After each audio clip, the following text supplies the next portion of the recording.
This city is about to undergo a change. The reason is the tough 500-kilometre Wellington street race. For 3 days, Wellington, New Zealand will become the Monte Carlo of the South Pacific. In the 5 years since it was first run, the race has gained an international reputation. So much so that for a top European team like Schnitzer, it's worth crossing the world to win. During their stay in New Zealand, we took a look behind the glamour that surrounds touring car racing at its highest level.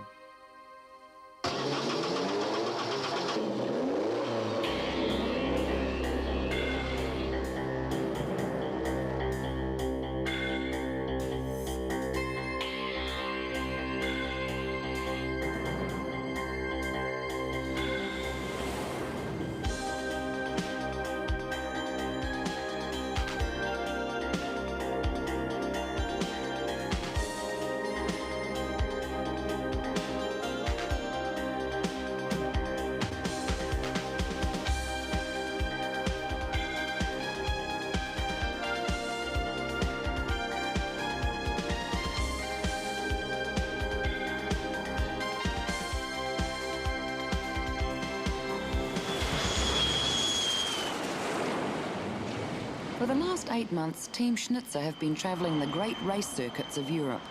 They've just won the German Touring Car Championship and have come via the Portuguese colony of Macau. Who said it is summer in Wellington? In summer they call Windy Wellington. Windy Wellington. Also in summer they call it Windy Wellington? Yeah. Okay. The team is one of a select few contracted by BMW Motorsport to prepare and race their cars.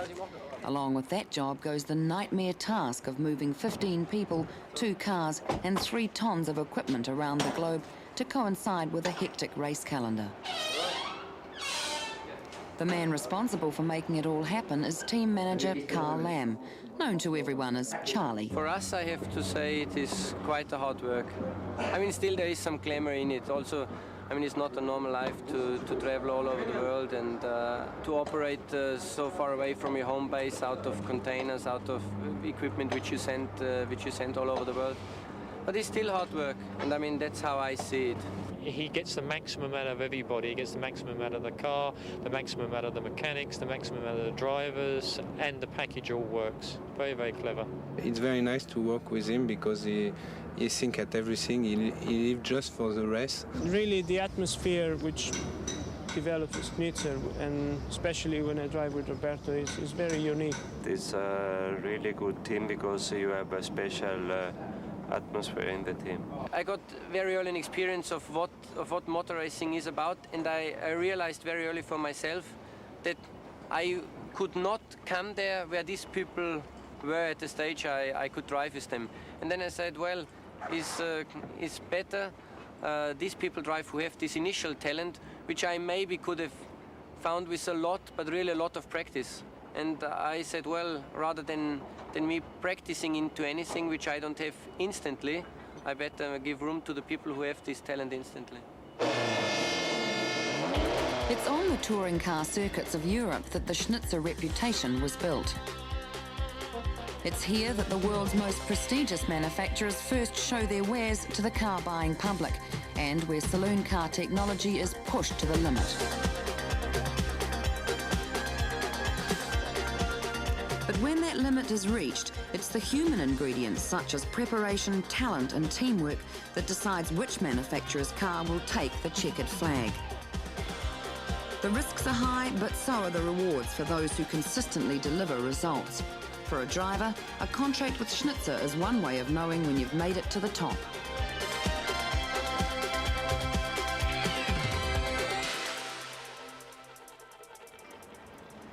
The 2 BMW M3 cars are still race fit after their successful European season.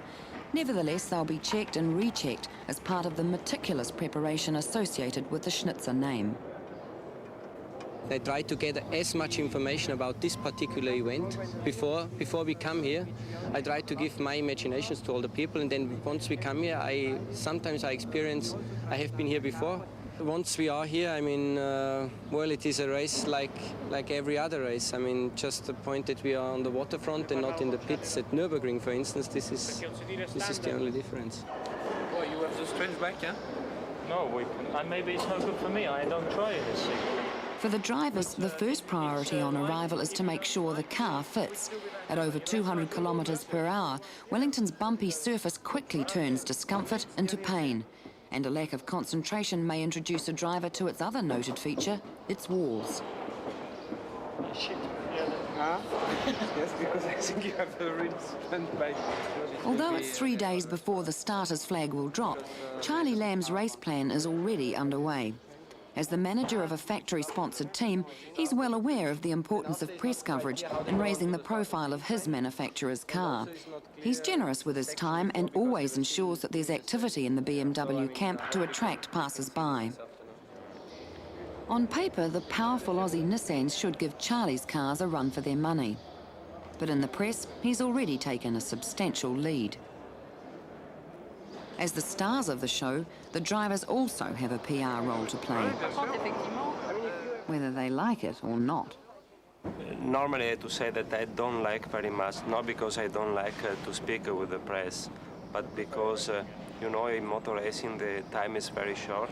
I understand that it's very important to speak, but the first priority is, I think, the team, and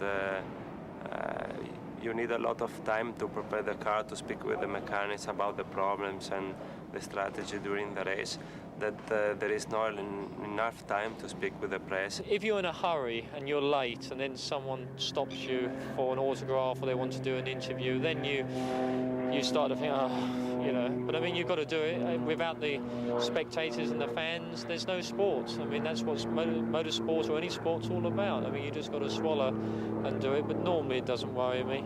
Very seldom I refuse doing something because I understand that it's quite important. But of course depends on the people, because sometimes you have journalists who get quite indiscreet and they take an advantage out of your character and out of your way of being easy. This sometimes is annoying me, but normally it's pleasure for me to do promotion activities, no problem. Yeah, and it's good fun, isn't it? You have to give me some tips. I didn't spin out. Someone hit the wall, and it wasn't me, thank goodness. First tip is keep out of the wall. Keep what? Out of the wall. Out of the wall. Because they're quite hard. Are they? Yes. Have you ever hit them? Yes. Does the car bend? As long as you don't bend, I guess. As long as the car bends and not you, right? No, but it's not nice. It's not nice. Everybody then whistle and you get out of the car very embarrassed. When the cars roll out for the official practice and qualifying session, the Schnitzer game plan will enter another phase. While workers are still frantically transforming downtown Wellington from Main Street into Main Straight, there's an air of easy calm in the Schnitzer pit. The first engines to fire will be Charlie's. He's been sure to secure the most prominent position, pit number 1, right by the entrance lane and opposite the start-finish line. It's all part of his psychology of winning. To extract the best performance from the cars, you must first extract the best from the team members by creating a sense of belonging to a winning team.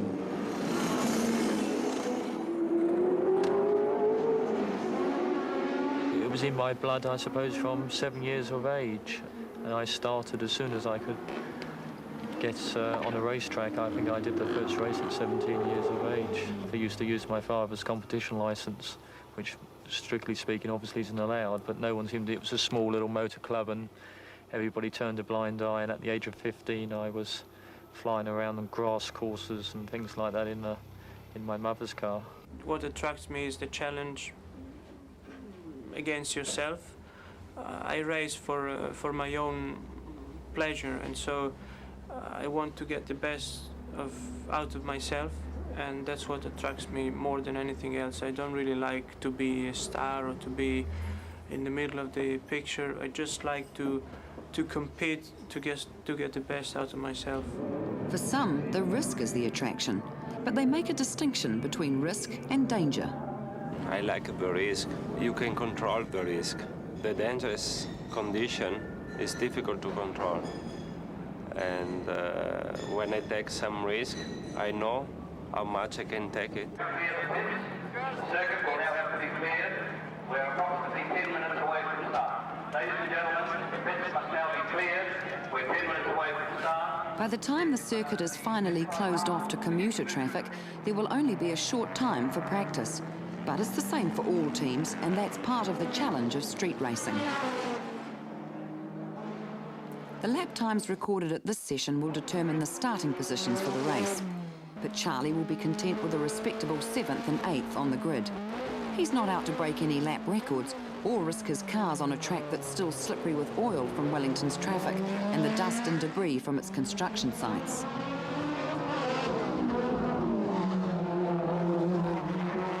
What's uppermost in Charlie's mind is the competition. This will be his first and only chance to evaluate it before the race. Here in Wellington now we will meet the Australian Sierras, which everybody knows they are very, very powerful and they are very, very quick. So for sure, here we will have to race against cars which have a big power advantage. And I cannot make out, as we never raced against this competition this year, I cannot tell you now, are we really capable of giving them a race or not?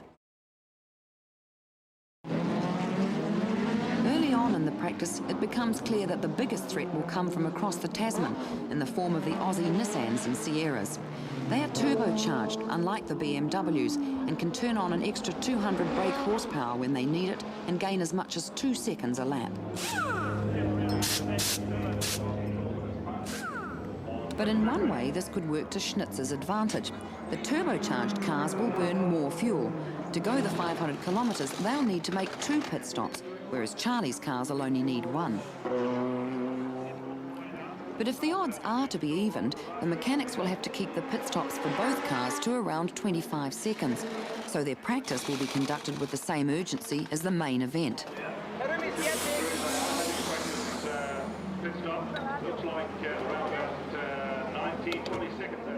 I try to have a happy team which is motivated, which can make an ultimate effort for the drivers, and this will bring success.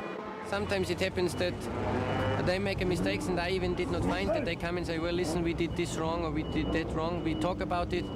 We maybe try to find out how we could avoid this mistake the next time. And by this, I feel we have increased the level of competitiveness in the team. What do you think about the car? Not so bad. But do you still say now there is understeering in the middle of the corner? I think now you and Roberto say the same, because for Roberto he say in the middle of the corner he has to steer more. For the Pirro Ravaglia car, practice has gone well, with no major problems encountered. But the Steve Soper car has developed a mysterious but apparently minor ignition fault that will have to be remedied before tomorrow's race. For the moment, it's looked on as not much more than a slight embarrassment in front of the crowds. Right now, the biggest problem appears to be deciding who will drive the first leg of the race. Who start, Fabien or me? I mean, I have no... What's this? You want to do it like this? You want to start? Well, I mean, it's up. For me, it's... I mean, I'd prefer to start, but if you want to start... You prefer to start? Yeah, so we do it like this, no? Yes. Well, I mean, we could also say... Do we need to decide it immediately now? Yes, but if we go after, I think it's better to speak. Why not wait after? Everything. Why not wait after? Yeah, because they take, you know, your 1 hour with these guys. They talk about everything. No. The weather, the sex, Let's see. Yes. We will not talk about weather and sex. The new challenger. I feel that is the Sierra Beta. The 04, the 08 go I like to have a crew of people who works in a relaxed atmosphere where there is also fun in the team, where you can laugh occasionally, and where you, not only occasionally, you should laugh always, to better be able to handle the pressure under which you are during a race weekend. For some drivers, touring car racing is not enough. Emanuele Pirro combines his already hectic schedule with Formula One racing, but that added pressure takes its toll. Oh, and he got it all wrong on the curb there, and that's a terrible fundamental mistake. And that was a real beginner's error by Pirro, because he just put a wheel on the curb when he had no need to. He went wide on turning into the corner. Just 1 week prior to the Wellington race, he was involved in another accident at Macau. Well, what a development. Now, I wonder if we're going to see a new lap. That is Pirro. My goodness, Pirro has hit the barrier as he came out of the right-hander at Fisherman's Bend. I still have some problems after the accident, especially on my left shoulder, because I injured it about 6 years ago in another accident and it came off. So it's now painful and the joints are a bit loose. So I'm doing some physio to help it, and especially to reduce the inflammation. So I'm a little bit worried at the moment. If someone's had an accident and they've injured themselves, obviously then you think about it, but I mean, I don't consciously think about it. I've been racing for so long and haven't had any serious accidents. Either it's blasé or you just don't want to think about it. Fabien Giroix he still recovers from a very bad Formula 3000 accident which he had in June 1988. For him it is still very difficult to walk, but when he's in a race car he forgets about it. I come back because BMW start again to give me the confidence, and I start on the beginning of the year. I walk not too bad, too good on the beginning, but in the car it was not a problem. It's going better and better, but I must go to the hospital for January to take out all the metal. For me, he's a little bit addicted to motor racing. He needs driving, and this he said to me also. I think every sensible driver is aware of the risk. This year I'm getting a bit nervous because I've been in hospital 4 times, and it's not really a good average for one season, so it's not too good. For me, it is worth the risk. I mean, they earn a lot of money. They still should have this money, because I mean they risk more than we do in our business life. And also because this was the other part of your question. I mean, they earn a lot of money. Watching me, everybody. The trip to New Zealand is unusual in that the team are accompanied by their wives and girlfriends. Most have their own careers and can't usually spare the time to share their partner's glamorous world of motorsport. Well, all I want is a love that's right. I'd hold on to it with all my might. Early in the morning, maybe late at night. All I need is a love that's real. There's a none won't rob and none won't steal. A love that's round like a driving wheel. Noticeably, the only things resembling mechanics at the ball are the waitresses, and the empty table suggests all might not be well in the Schnitzer camp. The mechanics have been unable to identify the ignition fault in car 10, so it was decided to swap the entire engine. Although all of the other teams have long since finished their standard pre-race procedures, Charlie wouldn't admit to this being anything more than routine maintenance. No problem, just the normal preparation work, where you check the car through thoroughly. Maybe you change one or another part because of the normal lifing system. But there was no real problem which caused any heartache to us for tomorrow. It's at times like this that you could forgive a mechanic for thinking he does all the work while the drivers have all the fun. We think that the driver should be the star in the show. I mean, nobody is having any bad feelings, and nobody is unhappy if they have any special treatment. I mean, everybody accepts that. By 9:30, the drivers have come to the end of a hard night on the mineral water and are ready for bed. So they're amused that as a group, they're often stereotyped as being hard-living, night-clubbing playboy types. Don't think so. Maybe the outsiders look in and think we're playboys, but it's not. I don't think I'm a playboy. I think a small percentage are like that. But I think it's the same in any walk of life, really. There are those who prefer the home comforts, home quiet life, and those who do like to go night clubbing. But I would say the night clubbing sort of in the minority. Well, I'm still looking for that sort of image. I haven't found it yet. Yeah, I sort of quite like the idea of that, but no. I mean, there's certain people like that. That's not true. Yes, they are.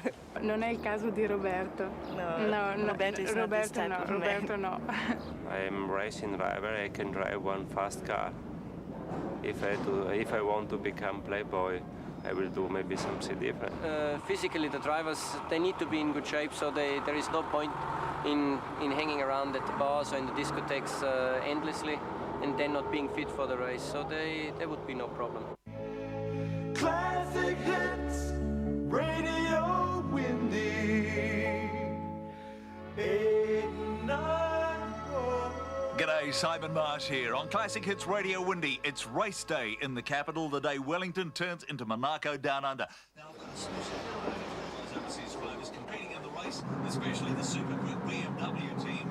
Roberto Ravaglia, we've got Emanuele Pirro from Italy, Fabien Giroix, and Steve Soper from the UK. With my bottle, I'm going to put around my neck. I'm going to put my drink bottle to here, and then we try and do a swap, yeah? I get changed. Yeah. Prior to the curtain-raising races, the team will be allowed a few laps to test the new engine in car 10.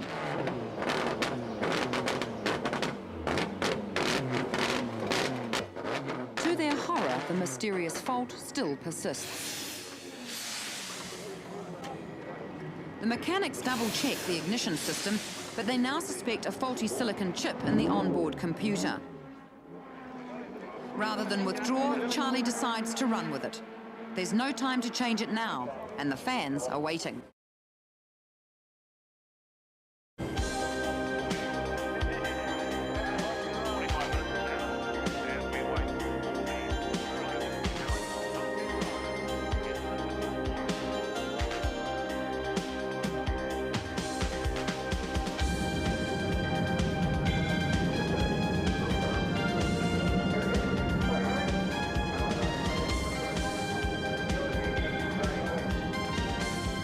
The pageantry and atmosphere of a large motorsport event has a way of turning its competitors into celebrities, so a driver may find himself in the dual role of both sportsman and entertainer.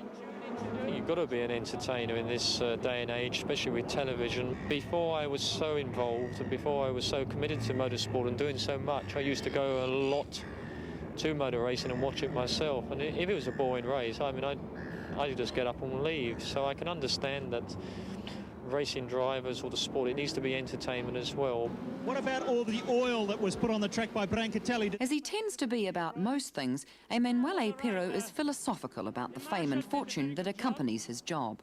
I think everything is relative in life. You cannot say anybody is rich, you cannot say anybody is poor, or anybody is famous, absolutely famous, absolutely unknown. You can be famous in the environment of your family, of your friends, and so once you're happy with what you've got, and that's what makes me happy. So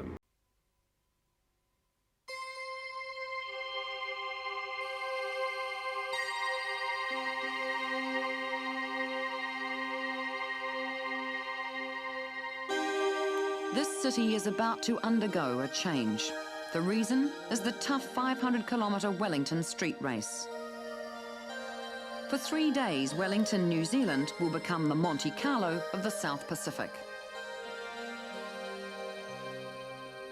In the 5 years since it was first run, the race has gained an international reputation.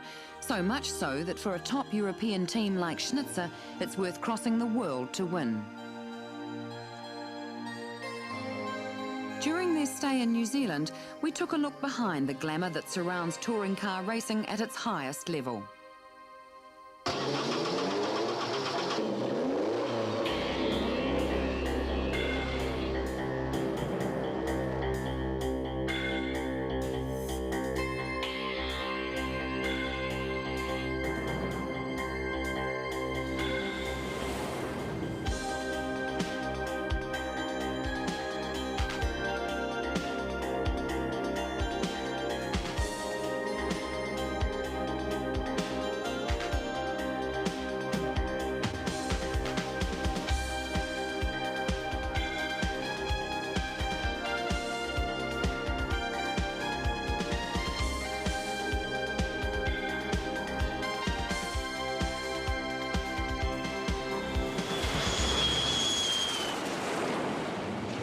For the last 8 months, Team Schnitzer have been travelling the great race circuits of Europe.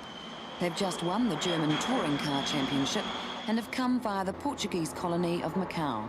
Who said it is summer in Wellington? In some they call windy Wellington. Windy Wellington. Also in summer they call it windy Wellington. Yeah. Okay. The team is one of a select few contracted by BMW Motorsport to prepare and race their cars. Along with that job goes the nightmare task of moving 15 people, 2 cars and 3 tons of equipment around the globe to coincide with a hectic race calendar. The man responsible for making it all happen is team manager Karl Lamm, known to everyone as Charlie. For us, I have to say it is quite a hard work. I mean, still there is some glamour in it. Also, I mean, it's not a normal life to travel all over the world and to operate so far away from your home base, out of containers, out of equipment which you send all over the world. But it's still hard work, and I mean, that's how I see it. He gets the maximum out of everybody. He gets the maximum out of the car, the maximum out of the mechanics, the maximum out of the drivers, and the package all works. Very, very clever. It's very nice to work with him because he thinks at everything. He lives just for the race. Really, the atmosphere which develops at Schnitzer, and especially when I drive with Roberto, is very unique. It's a really good team because you have a special atmosphere in the team. I got very early an experience of what motor racing is about, and I realized very early for myself that I could not come there where these people were at the stage I could drive with them. And then I said, well, it's better these people drive who have this initial talent, which I maybe could have found with a lot, but really a lot of practice. And I said, well, rather than me practicing into anything which I don't have instantly, I better give room to the people who have this talent instantly. It's on the touring car circuits of Europe that the Schnitzer reputation was built. It's here that the world's most prestigious manufacturers first show their wares to the car-buying public, and where saloon car technology is pushed to the limit. But when that limit is reached, it's the human ingredients such as preparation, talent and teamwork that decides which manufacturer's car will take the checkered flag. The risks are high, but so are the rewards for those who consistently deliver results. For a driver, a contract with Schnitzer is one way of knowing when you've made it to the top.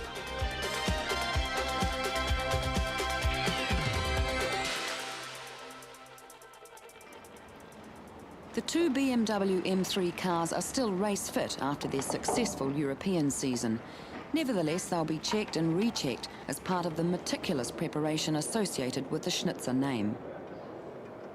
I try to get as much information about this particular event before we come here. I try to give my imaginations to all the people, and then once we come here, sometimes I experience I have been here before. Once we are here, I mean, well, it is a race like every other race. I mean, just the point that we are on the waterfront and not in the pits at Nürburgring, for instance, this is the only difference. Oh, you have the strange back, yeah? Didn't hit a thing, Mum.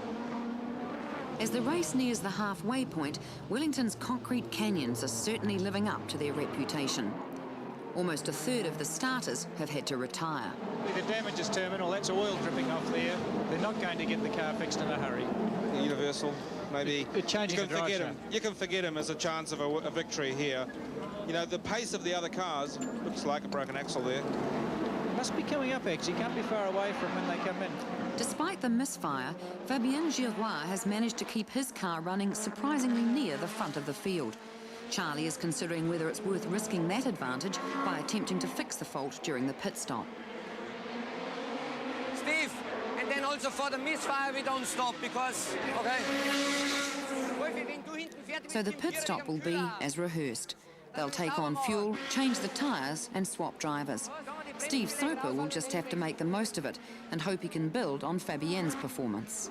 So it could be that Soper and Giroux, if they're given the chance, could win? Yes, I mean, first we need to win, which is quite difficult still. How are you facing the challenge from the Nissans? Everything okay there? Well, I mean, they're very, very strong. That's the only thing I can say. And it will be a hard race to the end.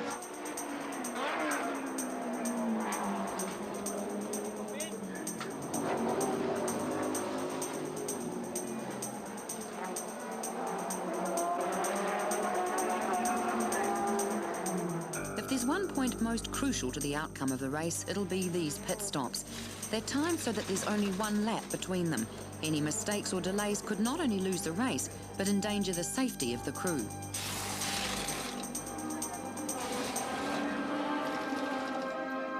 To see Charlie Lamm directing the action of this well-choreographed and rehearsed routine is to see a man who is truly in his element.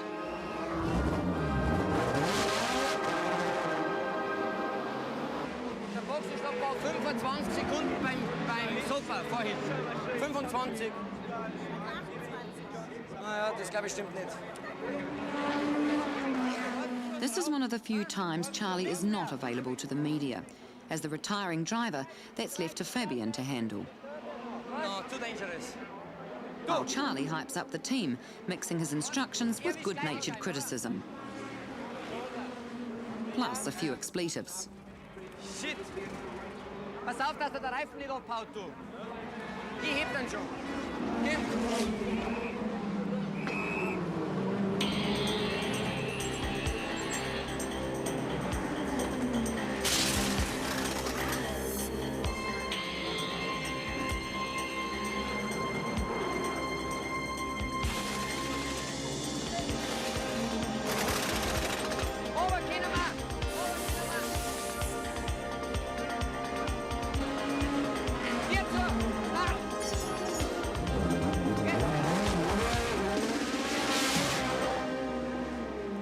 Precisely as planned, the Schnitzer crew kept both stops to 25 seconds. The odds have been evened, so the rest is up to the cars and drivers. But following his pit stop and a fresh set of tyres, Win Percy is turning in some scorching lap times. At this rate, only a major incident would cost him the race. It's a motor racing truism that if something is going to go wrong, it'll go wrong at the worst possible time and in the worst possible place, which explains why, right outside a BMW supporters' stronghold, Win Percy's throttle jammed open. And that looks like Nissan's chance gone in this race, and it leaves us with a race leader in a very, very comfortable position. Roberto Ravaglia, having co-driven with Emanuele Pirro in the BMW M3, and they really can afford to almost cruise to win this event. Motor racing I treat purely as a sport. I mean, there is much more about it. There is the whole marketing, the PR, all the glamour which is around in motorsport. I purely see it as a sport, and in a sport you have to win. I think it's the same when he loses as when he wins. You won't see him. The time I remember was, for example, 24-hour race when he won. They won, the team. For a few minutes he was away from the track and nobody could see him. Inside he is very happy. The moment that I like more is the moment that I go on the podium and I receive the cup, the champagne, and I feel one emotion so high that it's difficult to explain. Per il suo team, satisfaction team. He likes he doesn't only like it because of his winning, also because he likes also to give this present to all the team. Roberto Ravaglia has managed to build a 70-second lead, but a minor incident has blocked the track and the pace car is brought on. The positions won't change, but the lead is gone. When the race is restarted, Roberto will have a big red turbocharged Sierra in his rear vision mirror. As much as I think it was correct to send the pace car out, I feel that our advantage is lost now. And I think that after the pace car will give the race open again. Dick Johnson will come quite soon and will overtake us. But once again, this is motor racing and we have to accept it. Dick Johnson takes the lead now. So what began as a 500-kilometre race has now become a 16-lap sprint. The best that Charlie can hope for is a respectable placing. If we are not capable, I have to ask, is our system at its limit? So this means other cars prepared 100%. Is there anything else we can find? But if, let's say, the cars are prepared to the limit. If the drivers they are okay, if there are no major incidents during the race, and if we then end up fifth, we have to say we did our best. There was nothing more in this race for us. Dick Johnson has stopped yet again. Oh, there you go. We said you couldn't write a script, and the BMWs may well be in there after all. Unbelievable. With the last of the Australian challengers gone, the Schnitzer cars are in first and second, with 2 laps between them and third place. But even with a few laps remaining, the events in this year's Wellington race have shown that nothing is certain. Still, the team's confidence and smiles become harder to repress as they begin to sense that familiar feeling of shared victory. I cannot imagine myself normally to do this when I'm 55. On the other hand, I don't think of what I'm doing when I'm older, because I enjoy what I'm doing at the moment very, very much. And I think what I get from life at the moment is worth it. Maybe when I stop motor racing will be too late, and I have to find another job, and I don't know what I will do. It's a question I've been asking myself since I started, and it's difficult to judge when you're going to stop, and depends how you stop, depends how popular you have become, how successful you have become, how rich you have become, and this makes your decision change. If you can still do the same job when you're 45, 46, 47, then I would continue. I wouldn't want to continue if I knew I wasn't as quick as I used to be. For sure, I have a lot of other interests, not only motor racing. Although I love motor racing, I feel that my life is going quickly, and I want to do a lot of other things. So I think today I stop. I want to dedicate the time to what I haven't done during my racing career. I mean, obviously I can't continue for the rest of my life.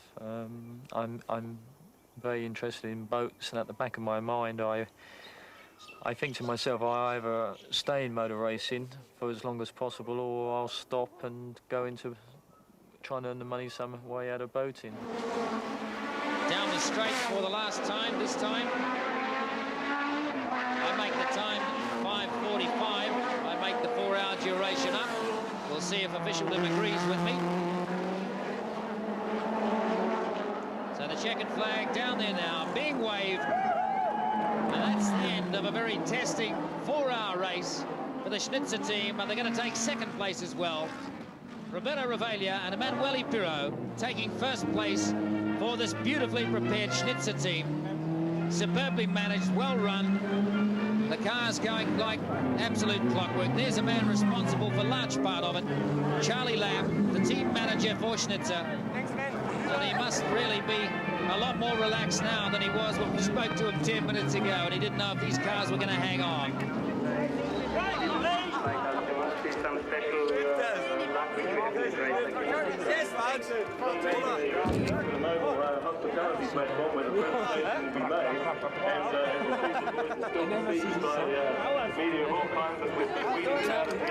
Too easy.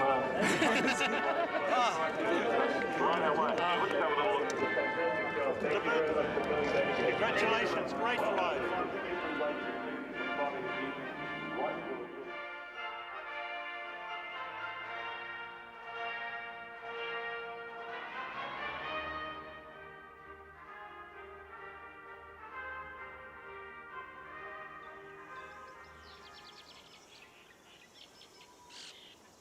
For Charlie and the mechanics, the next stop is Portugal, where the European winter is less severe and offers better conditions for testing next season's race cars. Before joining them, the drivers have a rare chance to wind down. Here at Pauanui on the Coromandel Peninsula, they can actually take in some overseas scenery, rather than trying to pass by it at great speed. Their summers are usually spent either at race circuits or travelling between them. Although they have homes in such places as Paris, Rome, Monaco and Venice, they're seldom there to enjoy them. Most of the time they live out of suitcases.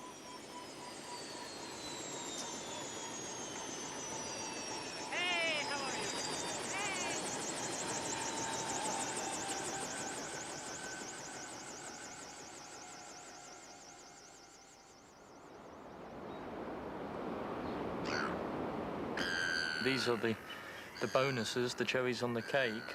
If you'd been with me all year, I could show you some different scenic views which are nothing like this. This is lovely, but this is a treat, and obviously we try and get as many treats as we can. But there's for and there's against. I mean, there's certain other areas where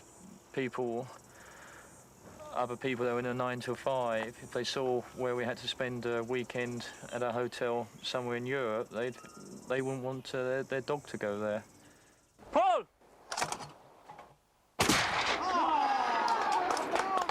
Okay, but you were very all right to come back now. Yeah. Now it's the end of the season, so at last I would try to have a rest.